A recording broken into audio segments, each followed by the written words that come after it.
Hello students, welcome back to our next class and today's topic is bank from the business services for class 11. So student, we are going to study bank. What is bank? In my point of view, or you can say in my words, simple, bank is a money management system. That's it. Means मेरे words में अगर आप देखेंगे तो that bank is a money management system. Okay, but आपको इतने से नहीं जानना है. You want to know each and everything about the bank. So student, first of all bank को जानने से पहले just come to know little bit the history of bank. Bank word आया कहाँ से स्टूडेंट? तो बैंक वर्ड आया आपका एक बैंको वर्ड से. किससे? बैंको वर्ड से. It comes from the word बैंको.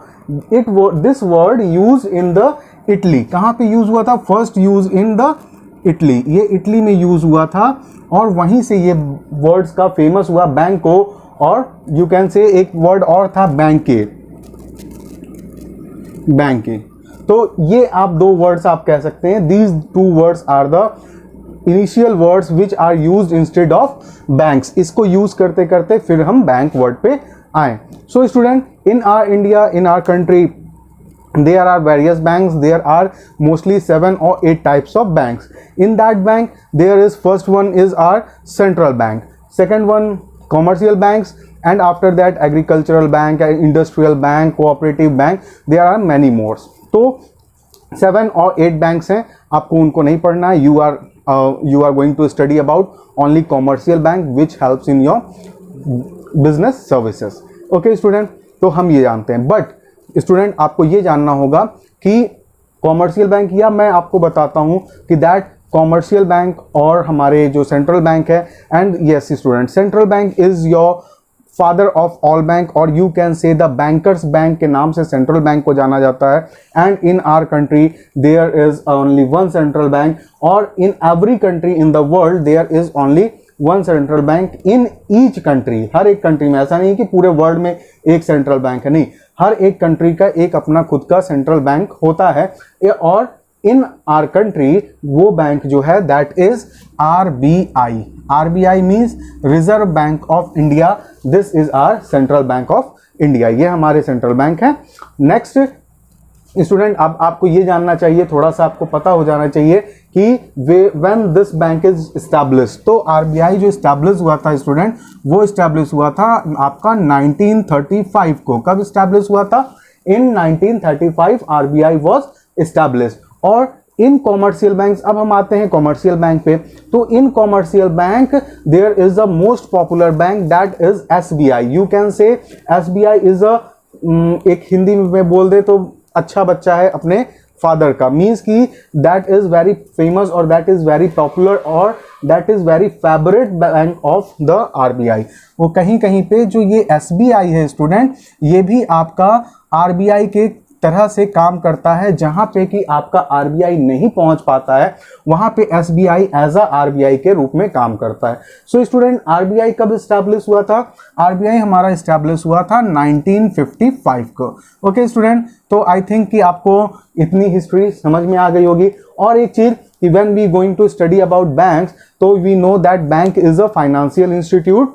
बैंक जो है एक कंपनी के रूप में वर्क करती है, that is joint stock company के रूप में वर्क करती है.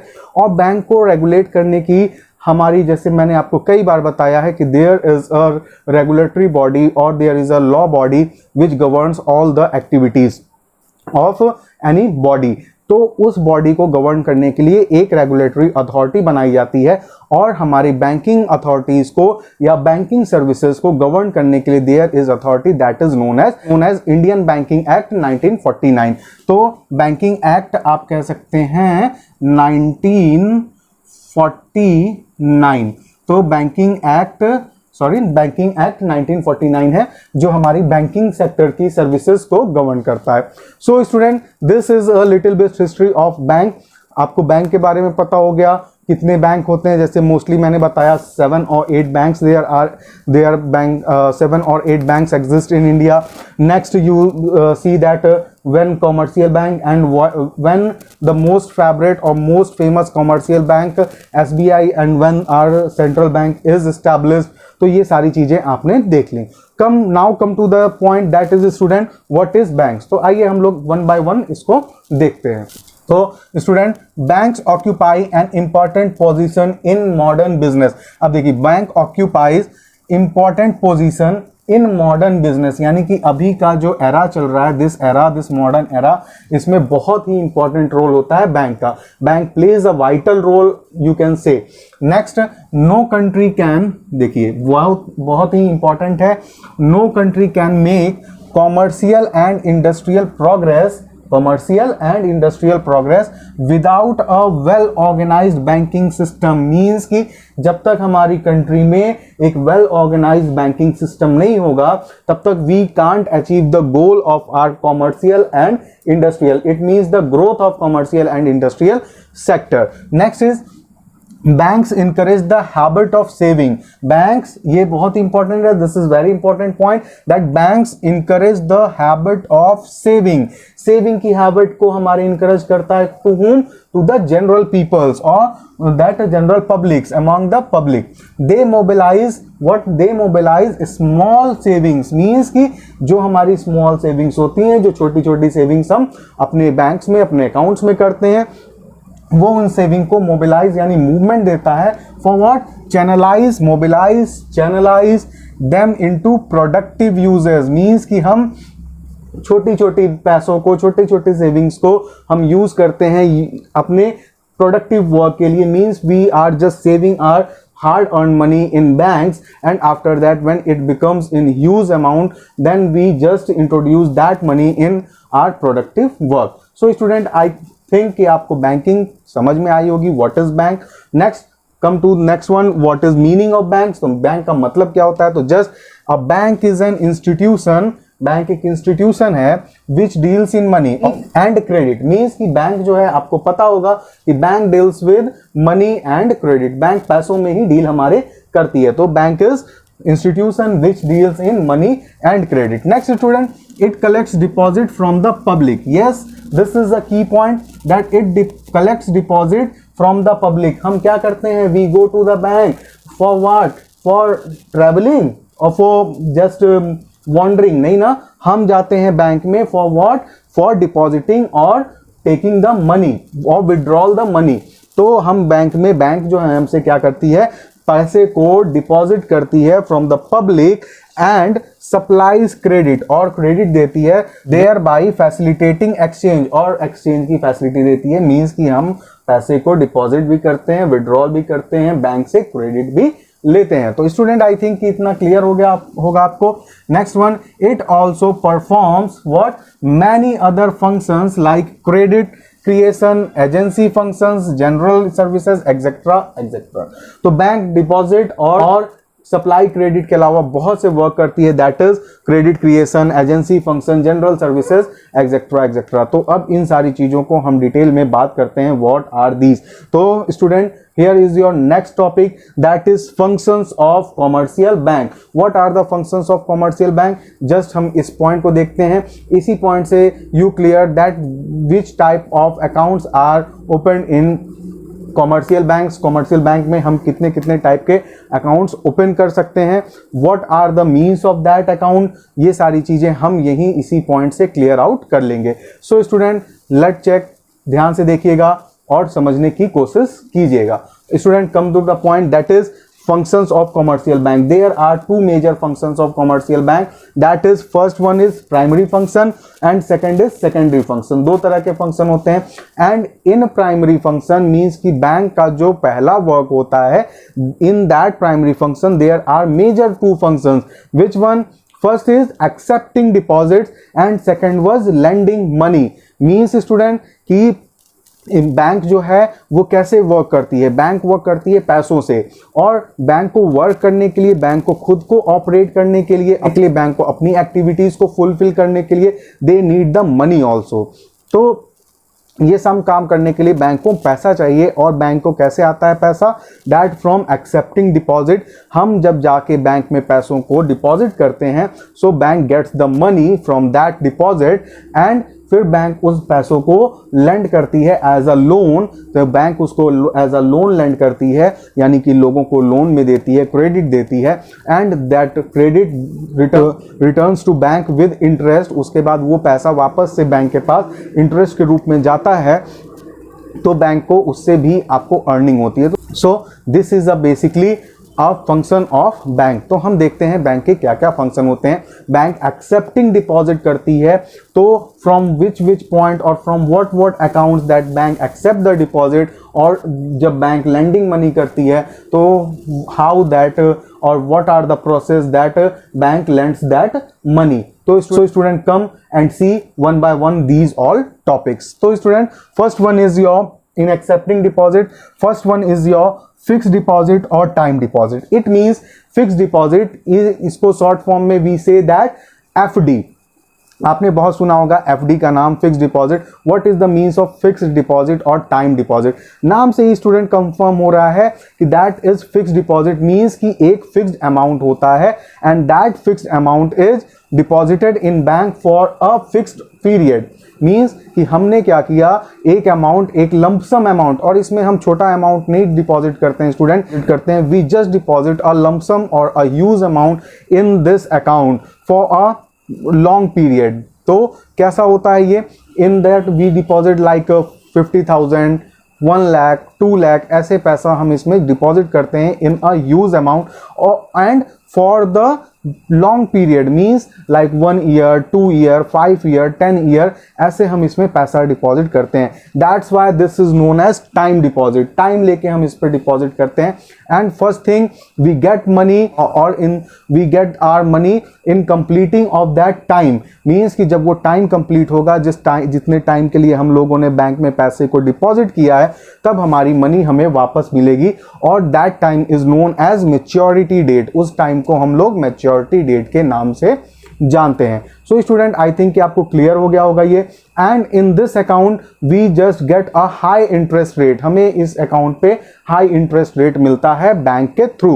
तो student this is a fix deposit और टाइम डिपॉजिट। हम बैंक में फिक्स डिपॉजिट के थ्रू पैसा को डिपॉजिट करते हैं। We deposit our money through fix deposit and we deposit a huge और lump sum money in the bank for a fix time period. We can't get that money between that period. हम उस period के बीच में उस पैसे को नहीं ले सकते हैं और दैट इज रिस्ट्रिक्शन। और फिर जब आपका टाइम पूरा होगा, दैट आपका वो मेच्योरिटी पीरियड कंप्लीट होगा, तब हमें वो पैसा विद आर हाई इंटरेस्ट से हमें वापस मिल जाएगा। तो आई थिंक स्टूडेंट कि आपको फिक्स डिपॉजिट क्लियर हो गया होगा। Now come to your that current deposit. तो स्टूडेंट करेंट डिपॉजिट से हमें पैसा मिलता है। What is current deposit? Current deposit means we deposit that cash in current account. What is current account student? Current account is basically that account which is opened by your businessmen or business persons। तो business persons के through ये current account open होता है। There is no restriction for depositing and withdrawal of money in current account। तो student इसमें current account में आपको deposit करने के लिए या विड्रॉल करने के लिए कोई लिमिट नहीं होती है। अब लिमिट आपकी 2 टाइप से आप देख सकते हैं, from by your activity by time to time और fraud your cash also और money also। तो 2 तरीके से लिमिट हो सकती है। अभी मैं समझाता हूं आपको।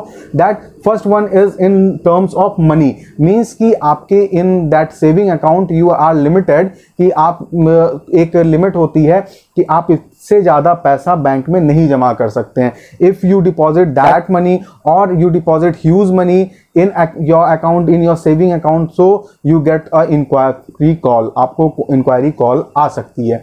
But in current account there is no limitation. आपके पास कोई लिमिटेशन नहीं है, because that is for business purpose. ये बिजनेस पर्पस के लिए है and if you are doing the business तो there is a lot of money. तो आप मनी में डील करते हैं, सो आपको कितनी भी बार आप इसमें जमा कर सकते हैं पैसा, कितने भी अमाउंट का पैसा आप अपने करेंट अकाउंट में जमा कर सकते हैं। So student I can think कि आपको ये क्लियर हो गया होगा। 2 टाइप से, first is in money terms. Money terms means कि आप इसमें कितना भी पैसा जमा कर सकते हैं, कोई बाउंडेशन नहीं है कि आप 1 लाख जमा कर रहे हैं या यू डिपॉजिटिंग 5 लाख और 50 lakh.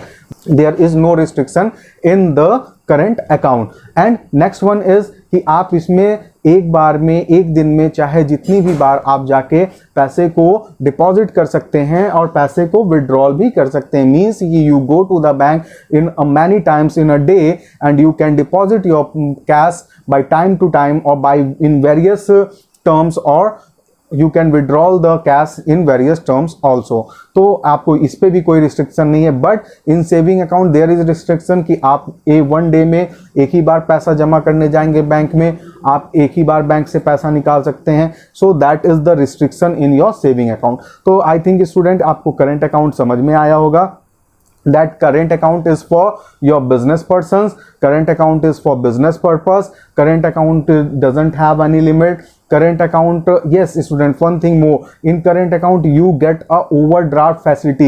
This overdraft facility is for only current account. ये सिर्फ और सिर्फ आपके current account में आपको मिलेगा and none other than account. आपके किसी और account में ये facility आपको नहीं मिलेगा. और एक बात student, in current account you don't get any type of interest. आपको आपके डिपॉजिटेड पैसे पे किसी भी टाइप का कोई भी इंटरेस्ट नहीं मिलता है. सो स्टूडेंट आई थिंक कि आपको ये बातें क्लियर हो गई होंगी. You get the all points about the current account. So next move to the next one, that is saving deposit. Yes student, saving deposit is very familiar to you. I think that you know the saving deposit, that your father have a saving deposit account, your mother, your sister, your brother and relatives have a saving deposit account. Means कि saving account. What is saving deposit account or what you can saving account? तो saving account you know कि इसमें हम अपने पैसों को जमा करते हैं. In saving account we get 3% और 3.5% ऑफ इंटरेस्ट बाय बैंक. हमें बैंक से इतना इंटरेस्ट मिल जाता है. In saving account there is restriction कि आप एक दिन में एक बार या दो बार से ज़्यादा you can't deposit the money, और एक या दो बार से ज़्यादा you can't withdrawal the money also. And in saving account you have the limits. आपके पास लिमिट्स होती हैं. You can't deposit the much money in your saving deposit account. So saving deposit account is very familiar, very popular in our country. Each and every people have a saving deposit account. Account can be opened by everyone instead of minor. जो minor होता है वो saving deposit account नहीं open कर सकता है. So student आपको ये क्लियर हो गया होगा saving bank deposit account. So move to the next one, that is recurring deposit account. Yes student, recurring deposit account, this is a very important or very, you can say very interesting account. In this account we just deposit the money for a fixed time period. हम एक fixed time period के लिए पैसा जमा करते हैं and in fixed amount, और एक फिक्स्ड अमाउंट के लिए भी जमा करते हैं. But in this recurring deposit account हमें मनी को in the term of timely और you can say in the term of period हमें जमा करते रहना पड़ता है टाइम टू टाइम. मीन्स कि if you open your account in monthly basis और क्वार्टरली बेसिस और हाफ ईयरली बेसिस, तो टाइम में आपको पैसा जमा करना पड़ेगा.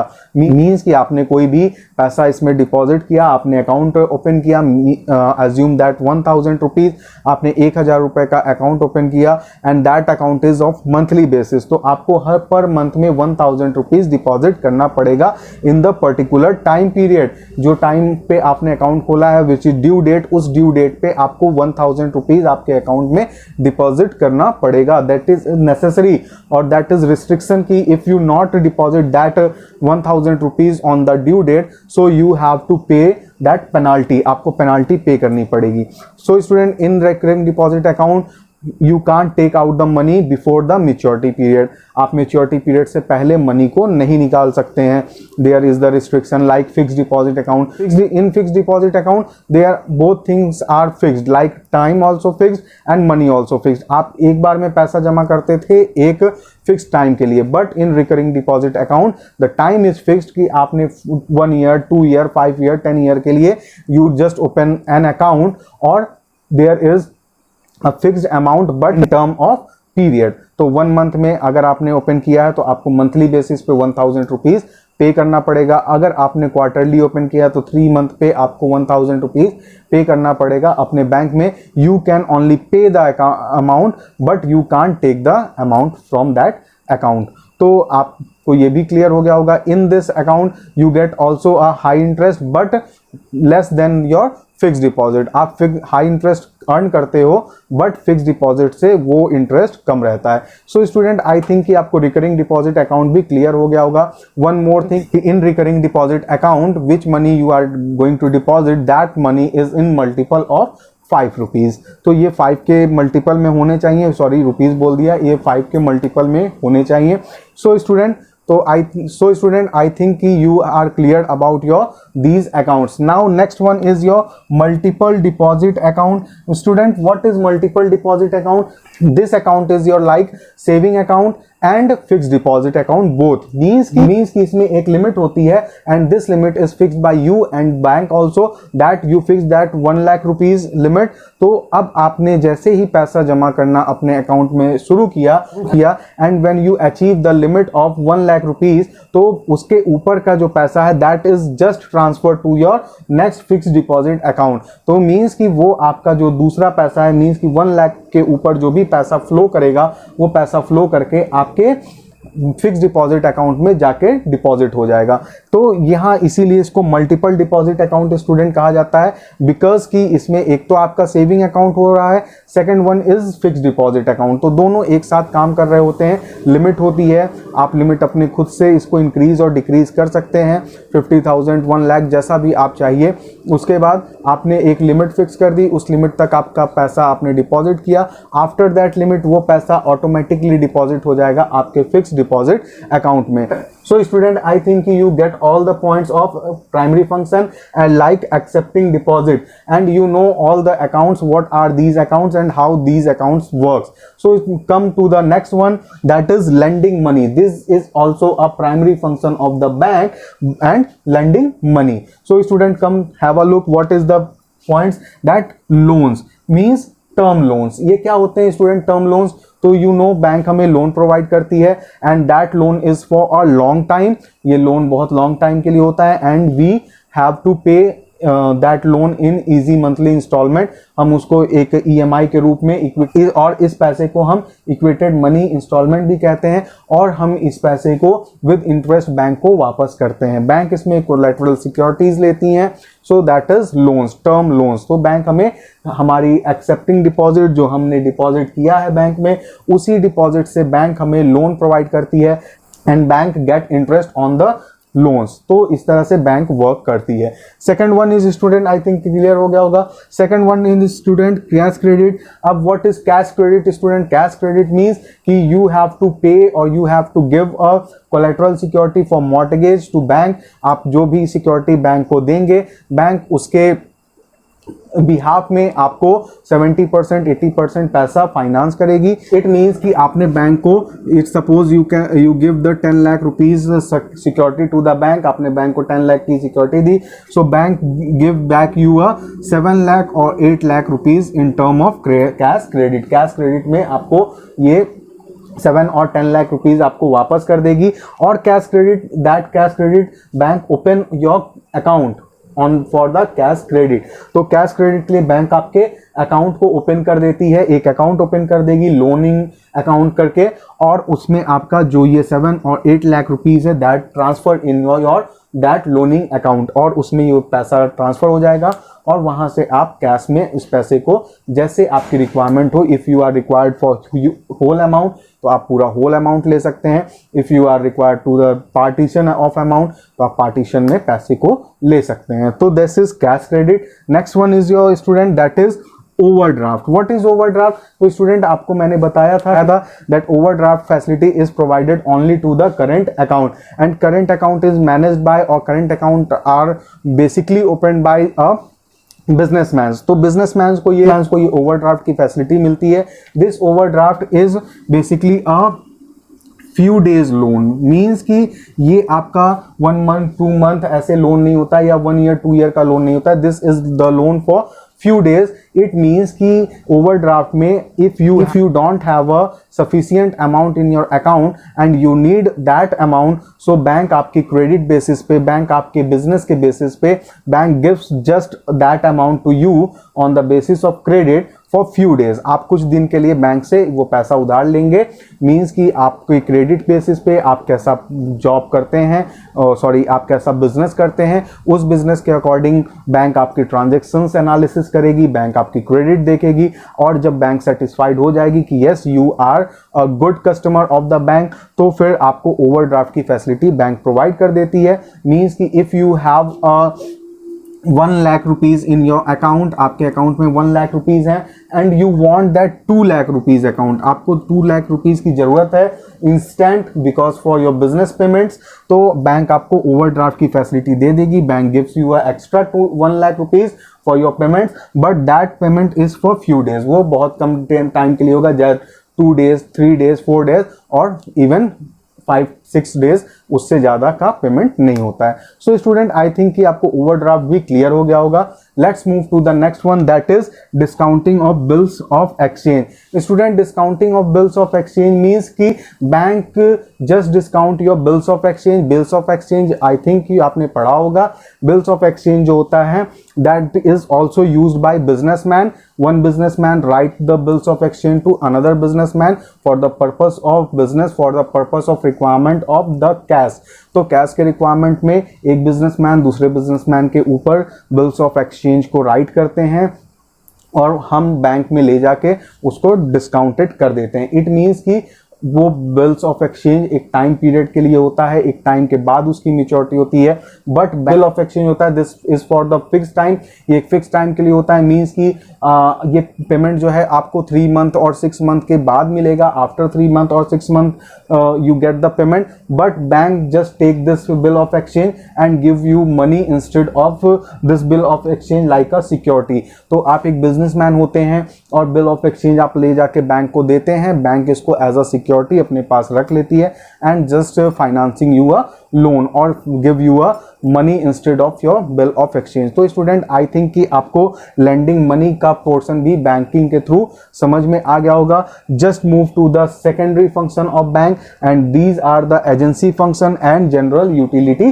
फंक्शन। तो student what are the agency function of bank? It means agency function means bank act like your agent. Bank आपके एजेंट के रूप में काम करता है, एजेंट की तरीके से काम करता है। It means what you say bank do, means agent क्या काम करता है, what owner say that agent do.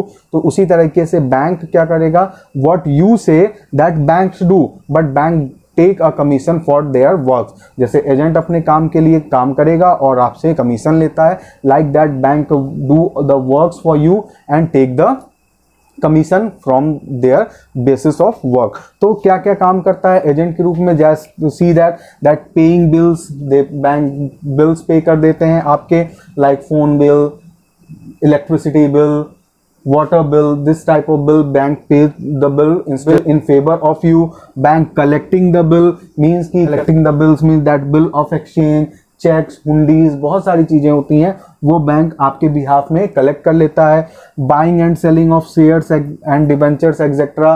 तो बैंक जो है आपके बिहाफ में आपकी जो एजेंसी वर्क है, मींस कि बैंक आपके लिए वो सारे काम करता है जो बैंकिंग जो फाइनेंस से रिलेटेड होती है। मींस कि आपकी बाइंग एंड सेलिंग कर लेगा, आपकी सिक्योरिटीज मींस शेयर्स और डिबेंचर्स की भी बाइंग एंड सेलिंग बैंक करता है। Now bank do the all financial activities in behalf of you. आप जो बोलेंगे बैंक वो करेगा, bank want the commission instead of their work. तो ये हो गया एजेंसी फंक्शन। आई थिंक कि स्टूडेंट आपको क्लियर आउट हो गया होगा।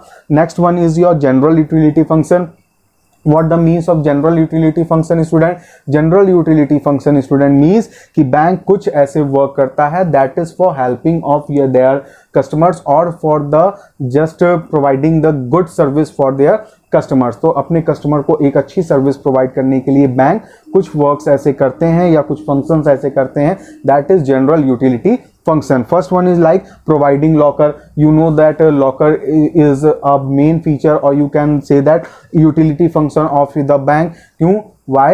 Because we kept our valuables in that locker। हम अपने ज्वेलरीज, हम अपने मनी, हम अपने इंपॉर्टेंट डॉक्यूमेंट्स बैंक के लॉकर में सेफली रख देते हैं। तो बैंक हमारे हेल्पिंग के लिए, हम अपने कस्टमर्स को एक अच्छी सर्विस प्रोवाइड करने के लिए लॉकर की फैसिलिटी प्रोवाइड करता है। तो this is general utility function. Means bank अगर नहीं भी करेगा तो there is no problem, but bank करता है for the betterment of their customers। Next one is giving credit reference। Giving credit reference means student कि वो credit reference देता है if you are a businessman or if any businessman if you want the credit reference of any businessman, तो वो आपको वो credit reference provide करता है। मीन्स की सारे वर्क्स तो मीन्स की सारे के सारे financial works is done by the bank.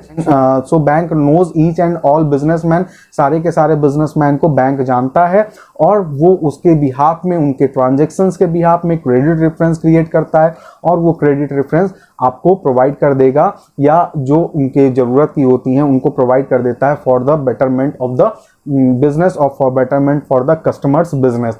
तो बैंक ये सर्विसेज प्रोवाइड करता है। Next one is your issuing LOC. LOC means letter of credit. तो इसी तरह से आपका जैसे क्रेडिट रेफरेंस होता है, like that letter of credit is also a part of your business. So bank अपने कस्टमर्स को, अपने क्लाइंट्स को एक बेटर सर्विस प्रोवाइड करने के लिए जनरल यूटिलिटी फंक्शन प्रोवाइड करते हैं।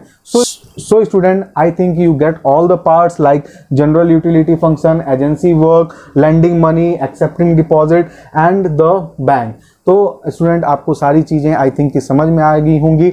If you have any problem, if you have any doubt, if you don't understand any of the point, so you are free to do the comment. Just do the comment and tell us that you are getting the problem and we are here for serve you in better mode. So student, मिलते हैं हम लोग next class में next topic के साथ। Till then, thank you students.